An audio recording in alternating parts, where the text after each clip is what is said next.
నదులన్నిటినీ దేవతలుగా పూజిస్తారు. నదీ తీరాలలో స్నానమాచరిస్తే జన్మ జన్మల పాపాలు నశిస్తాయని హిందువుల నమ్మకం. అందుకే ఎక్కడైతే ఈ మేళా నిర్వహిస్తారో అక్కడ నదీ జలాలలో భక్తులు పవిత్ర స్నానాలు ఆచరిస్తూ ఉంటారు. ఈ శుభ సమయంలో గ్రహాలు, నక్షత్రాల సంగమం అంతా పవిత్ర జలంలో వచ్చి చేరుతుందని నమ్ముతారు. కుంభమేళా సందర్భంగా ఎంతో మంది మునులు, యోగులు, సాధువులు దర్శనమిస్తారు.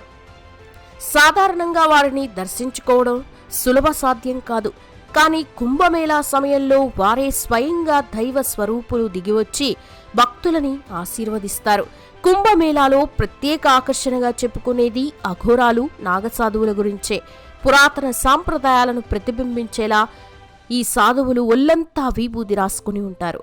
దిగంబరులై కనిపించే ఈ సాధువులు కుంభమేళాలో ప్రత్యేక ఆకర్షణ. ఇక సాధారణంగా అఘోరాలకి, నాగసాధువులకి అపూర్వ